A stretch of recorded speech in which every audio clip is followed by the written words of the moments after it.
Spoiler alert, we're not going to have the answer to the question by the end of this conversation, but I sincerely hope we're going to have fun exploring it.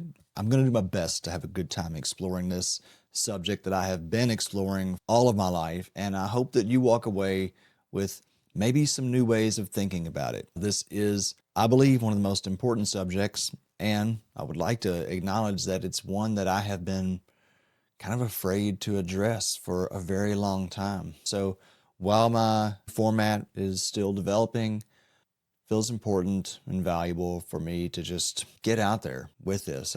I don't want to work with anybody who doesn't have some level of at least curiosity about the spiritual world and this concept of God. Trust me, it's taken me a long time to be able to say that word out loud.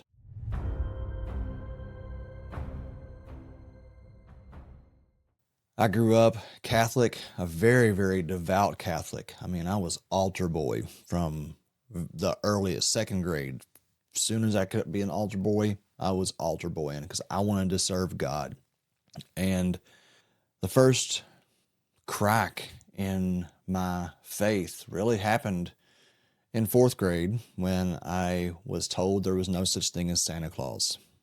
I was a late bloomer, no doubt, but I had this connection to, these old bearded men somewhere off in the distance that could see me and I couldn't see them, and they were tallying my good and bad works and rewarding me or punishing me for either one. And so when my parents sat me down and told me there was no such thing as Santa Claus, I literally cried and asked them, "So are you going to tell me that there's no such thing as God now?" It was heartbreaking. I had always had this kind of, I want to say, looking back on it, a little bit of a schizophrenic relationship with the concept of God. And I suspect that a lot of you can identify with that, right? Because on one hand, we've been grown or cultured with this perspective of a deified being. And then on the other hand, we have this image, or this lack thereof an image, of a creative force that animates life, that everything springs from. And most people that I talk to over the years find that version much more accessible for, I think, obvious reasons. Even as a child, when I went out to play in the countryside where I grew up, it was so easy for me to experience this creator in the clouds, in the trees, in the grass, the animals, the stars at night. And even with that, there was this dichotomous perspective, because one of the things about me is I have always loved things that were taboo. I bet there's a lot of you out there like that too. That's why they're taboo, right? A lot of times because there are these things that we're not supposed to explore, because there is great power and wisdom there, but for whatever reason, that's kept from us. And one of those early taboos was the snake. You can't see it right now, but I'm actually in a room full of boa constrictors. I've built kind of a jungle studio here for myself. And it goes back to a deep childhood love that I had for not just the creature itself, but things that were only appreciable when there was a certain level of knowledge or wisdom gained around them. And if you're raised in the West, then you know the story of Adam and Eve and the snake and the serpent in the garden and the devil and all that.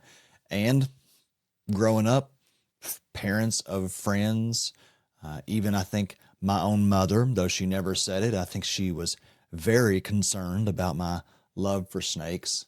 Matter of fact, when I started teaching in my late 20s, there were parents at this Catholic school where I taught who their students would go home and tell them that, Mr. E had a thing for snakes. And they would come into the class on parent-teacher conference day and tell me that I must be somehow associated with the devil because I had this love and appreciation for snakes. And so I'm curious, I wonder for you, have you had an experience where your connection to God maybe was in opposition to what the world, your family, your religious traditions told you it should be? Sex is another big one. Come to find out, snakes and sex are both intimately connected to divine wisdom. There are innumerable examples, histories, practices where knowledge of these two led to great wisdom and power. And so that has caused me to really question over the years why these institutions have created, like legitimately created, these manufactured taboos around various subjects, let's just say. So again, I'm curious how many of you have maybe a similar trajectory, because mine started out as I was absolutely devout. As a child, I loved God. I loved my creator. I loved the mystery. I wanted to know and explore as much as I could about this big, beautiful world. And that was almost always experienced through nature or my fellow humans, like my grandmother. I loved my grandma so much. And she had to be close to God somehow. I mean, not only was she like a devout religious person, but just the love that she shared with me. And so I was so devoted to a relationship with God as a child. And I'm curious how many of you were as well. And then after this kind of Santa Claus thing happened, I got really skeptical. I had all these people telling me again, like the snakes and the devil and all this. And, you know, for most of my adolescent to young adult life, I just kind of went with it. I just kind of like, I loved God. I wanted to be good for God, for my own soul and spirit. And I wasn't buying it all. There was an internal conflict that I could not justify. Now, probably a lot of you also had a similar experience where whatever year it was, I was, I think, 20 or so, when the Catholic Church was exposed for all of its abuses, let's say horrible abuses, things that we're revisiting today very publicly, it looks like. And I just went full atheist. I'm done with this. I'm done with all this religious nonsense. These people are hiding abuse under the guise of spirituality. It is purely seductive. Looking back in my history, I could see that there were a couple of priests in my parish. One was absolutely grooming me. Fortunately, for me anyway, he was moved to another parish before anything could happen. But I remember him like having me sit on his lap and giving me hairband cassettes when I was, in 7th grade or so. Very inappropriate. And my parents allowed this because they were devout Catholics. And what could Father Jerry ever be doing wrong? So he was sent somewhere else and probably did some horrible things somewhere else. He was sent to us probably because he was doing some horrible things. Anyway, all of that turned me into a strict atheist. I just wasn't believing it. I wasn't buying it. Even my relationship with the mystical in nature kind of went underground for quite a while. But then I got introduced to plant medicines. That led me to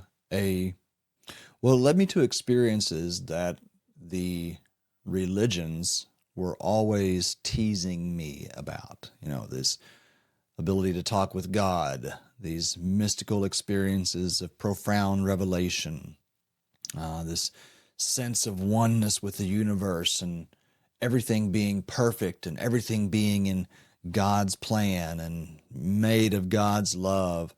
These abstract concepts that had no grounding in the reality that was experienced. Well, mushrooms and some other compounds helped to shift that. And while that never led to a conversion, so to speak, it did open me up to the possibility that I didn't have it figured out, right? Because that's kind of what happens when we have these faith traditions that we grow up in, and we're so deeply invested in them as children and young adults, and then we come to see that they are perhaps purely made of myth, or at least the constructs and the religions built around these spiritual leaders become tools for control. Then sometimes we just full sail bail on the whole thing, right? I want nothing to do with God. I want nothing to do with this idea of religion. It's purely a means of control and has nothing to do with me. And there's the same risks there that lie in fully giving ourselves over to a religious ideology. You know, there's a term that's come into my lexicon here lately that is scientism. And scientism is basically the religious belief in science, and that, trust the science is all you need to do. Well, real science doesn't even trust the science, right? Real science stays skeptical. It continues to test and retest and hypothesize and regenerate new experiments and new ideas until there is absolutely a fundamental law that is understood. And those laws are very few. With quantum physics, we're even starting to question some of what we considered laws for their immutability. So that being said, plant medicines really brought me into this healthy dose of skepticism that was founded in doubt. For those of you who've worked with plant medicines, I'm so curious as to your journey with mysticism. So many of the people that I've worked with, and I've worked with just enormously successful people, financiers, CIA, top tier business people, and just like everyday folks, like literally milk truck drivers. And it's amazing to see how similar we all are. But one of the kind of beautiful parts of that work has been the opportunity to really nurture folks in their reawakened understanding of this concept of creator. Come to find out, when I thought I was an atheist, I wasn't. And most people that think they're atheist, they're actually not atheist. There may be atheist in the true sense of the word, because this theos, this deity, this guy in the sky that is somehow judging and puppeteering this whole thing, like, that's complete and utter nonsense. Actually, I wanted to share this with you. I did look up earlier here. I've been looking this up for a while, but I wanted to refresh myself. The origin of the word God, right? So the origin of the word God, I'll just leave my phone there. It comes from Old English back into German for good, basic, G-U-H-D, good. So I'm not going to go off on a tangent there. We're going to dig deeper. Behind that is, I even don't need my phone here. Behind that, there is the Proto-Indo-European word that goes way back, right? This is like the language, like back in Aramaic and Amharic. Scholars propose two main competing theories for the root, both involving the root G-H-E-U, guh, right? Guh, just like saying it. And what that means is that which is invoked, or that which is called on.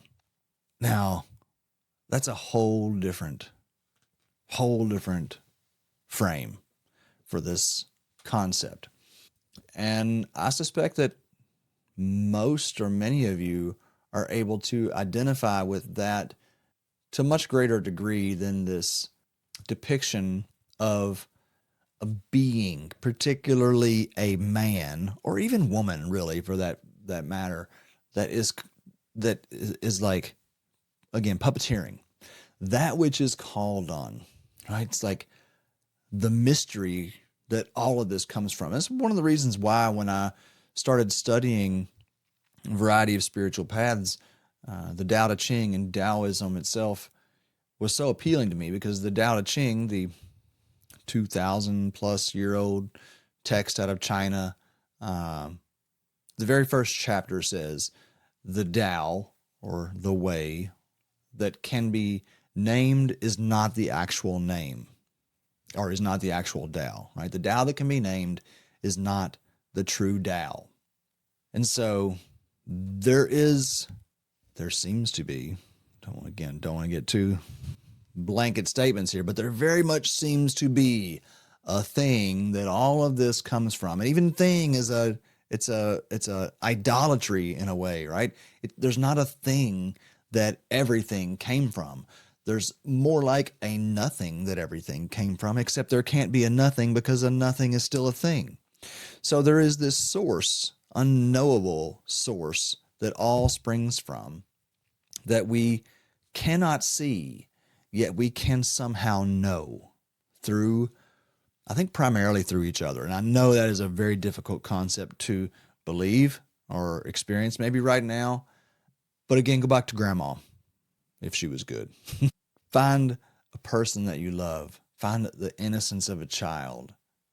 Think of a dog, your puppies. Think of the trees, the standing at the seashore, on the edge of a mountain.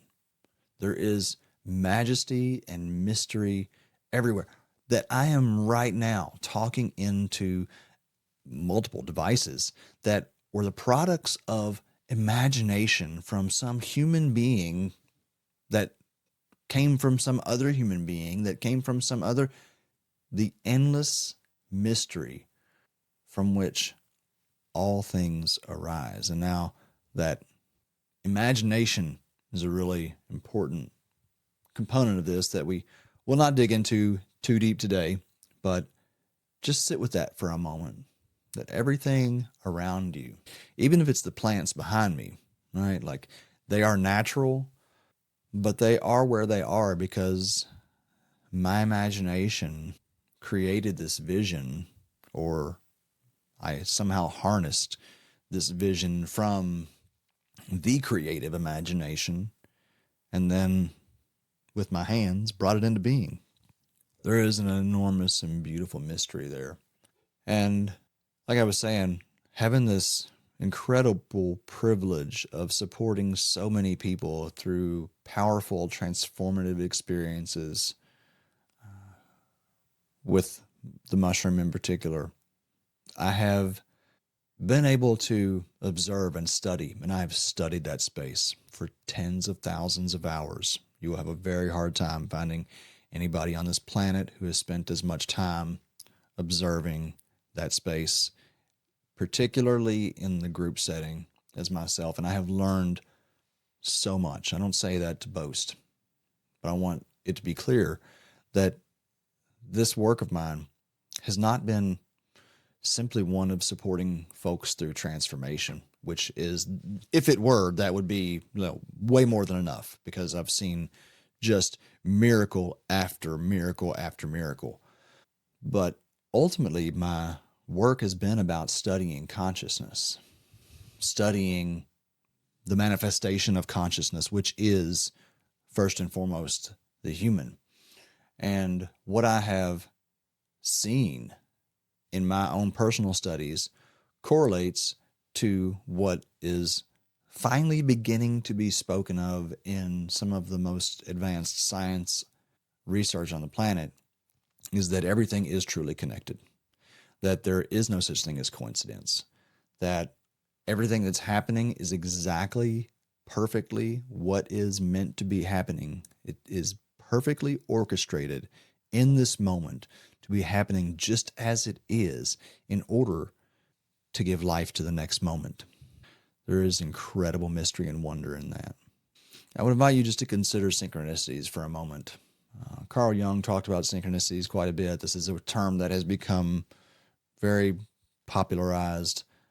Um, but these are the moments that we experience where things line up in just an incalculable way. There's just no way that this is a random occurrence.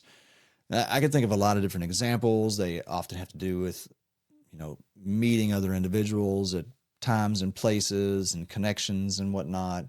And it's sure you can dismiss these things as pure coincidence until you can't. And they can get so uncanny, I promise you, that you just cannot see it any other way, that there is some kind of intelligence that has been orchestrating behind the scenes for a very long time when you really think about it. If you think about all of the moments that have been required to come together just for this moment in time where you're watching this video, hopefully finding some value in it, or all the moments in time that led up to you meeting that person or having some experience that then led to an experience in the future. And in retrospect, that experience in the future that had some component of destiny to it couldn't have happened without some little thing happening back here in the past. It's in these states of expanded awareness where folks very often realize that things have been working in their favor, even when we thought they weren't, for a very long time.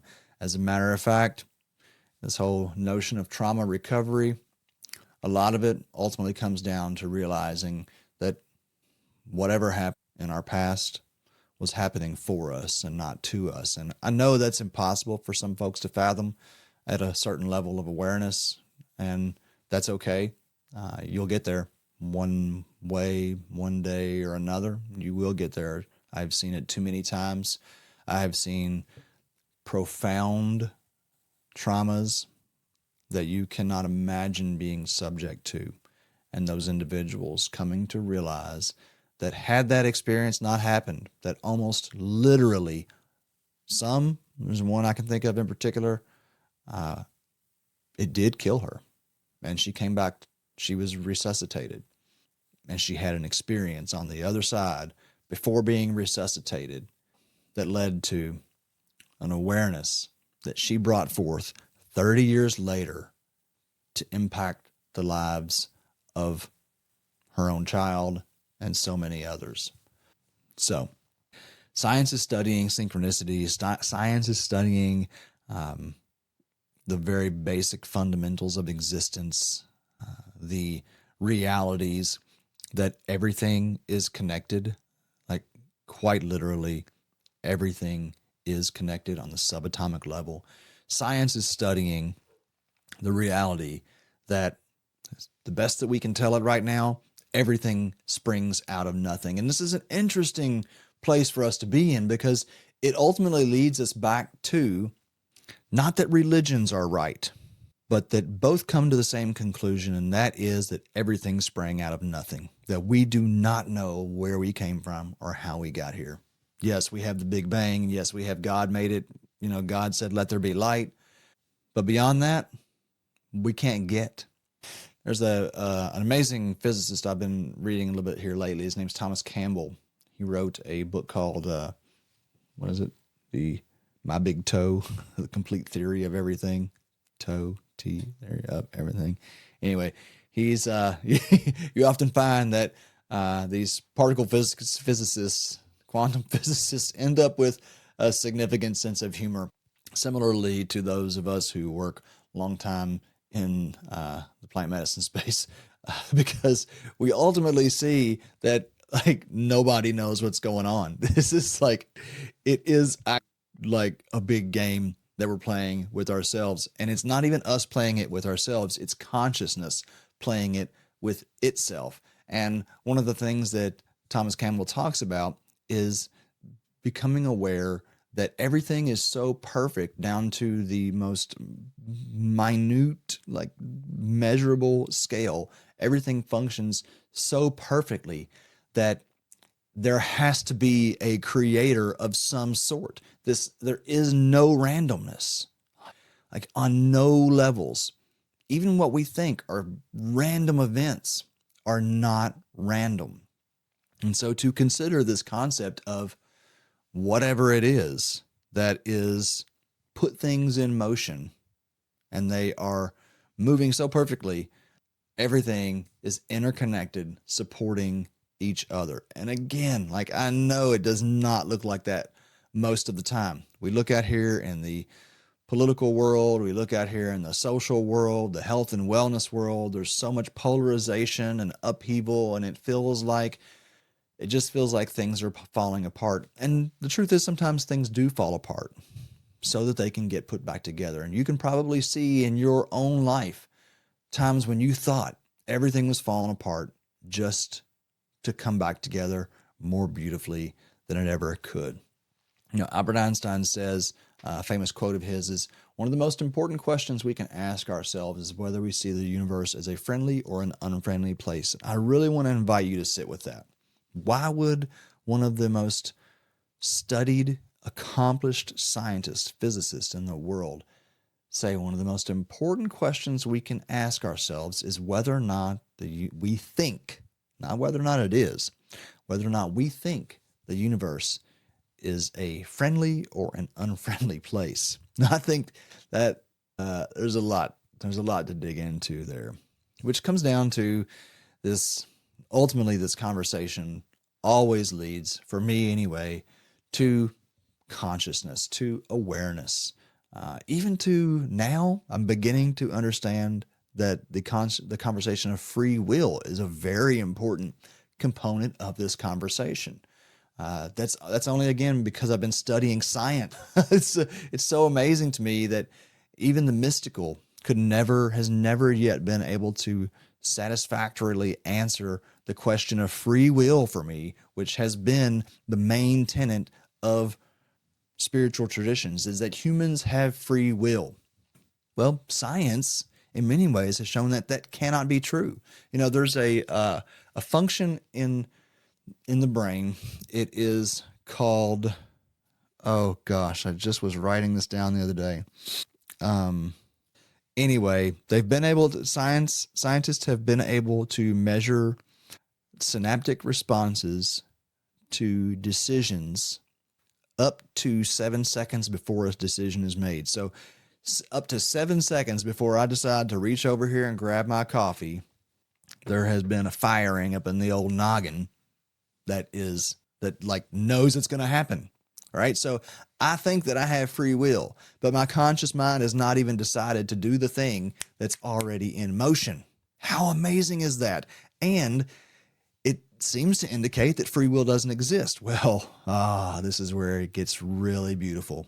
And this is where the study of existence, the study of God, the study of consciousness is so profound and so joyful for me, is that if we keep sitting with it, we keep experiencing, we'll get just little glimpses deeper and deeper. So I'm going to take you back a little bit to some of the work that I've done with the mushrooms here.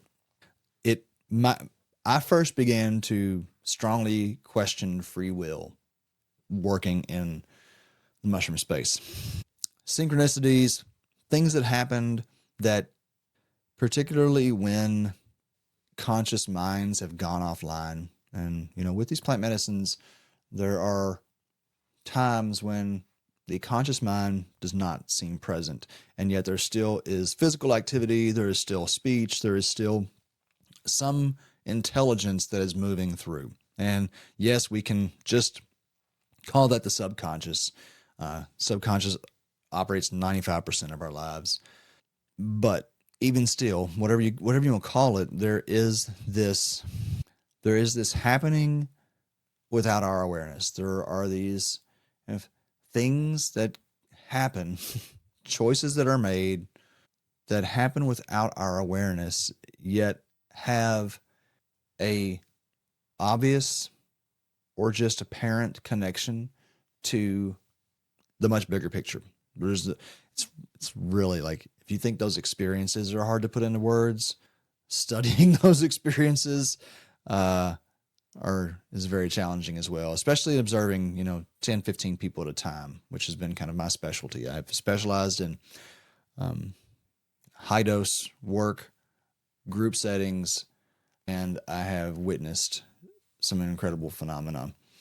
And it has caused me to question the validity of free will, because if these things that are so important are happening between various individuals, numerous individuals at a given time sometimes, and there is obviously an intelligence that is working through this process and the individuals themselves are not aware of it, then who's making the decision? Even if it's the subconscious, don't tell me that my free will is subject to my subconscious, because then is it even free will? Now, thank goodness for physicists like Federico Fagan, who is who is an Italian quantum physicist who's been studying consciousness ever since his own spontaneous mystical experience in the 90s. And one of the conclusions that he has come up with is that human beings are actually fields, that our physical bodies are a downgrade expression of an energetic field.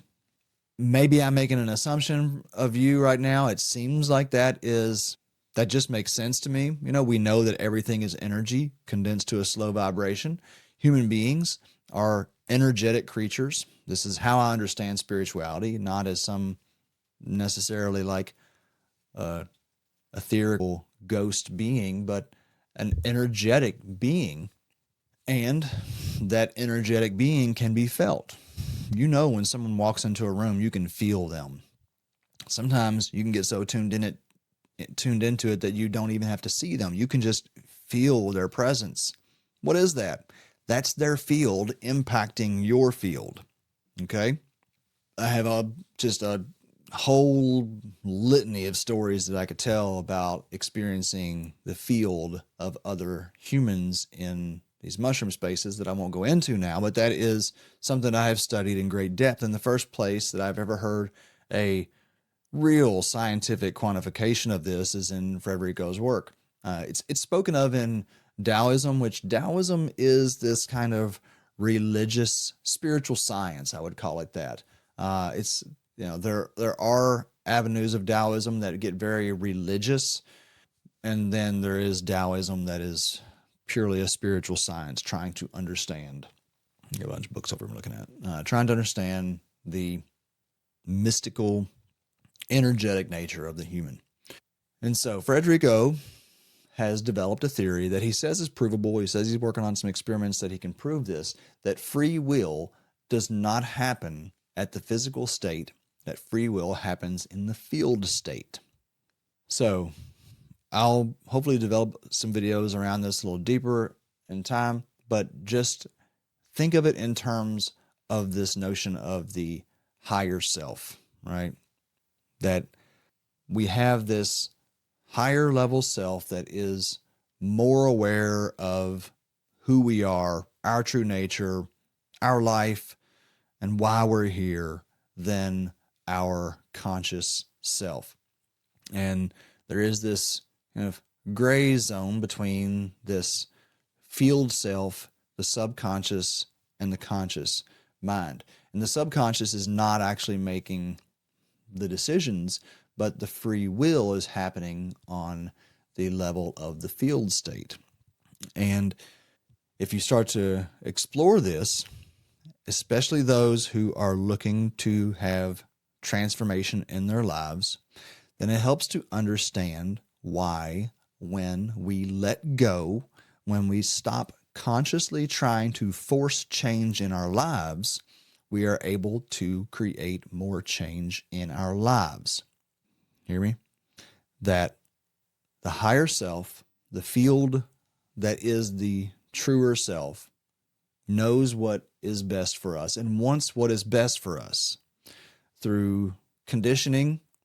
And there's a whole intelligence, again, like the traumas that we experienced and the life experience that we have, there's an intelligence to those experiences that lead us to the place where eventually we learn through trying to fight and trying to will ourselves to change, we eventually learn that it's only by relaxing and letting go that we actually change.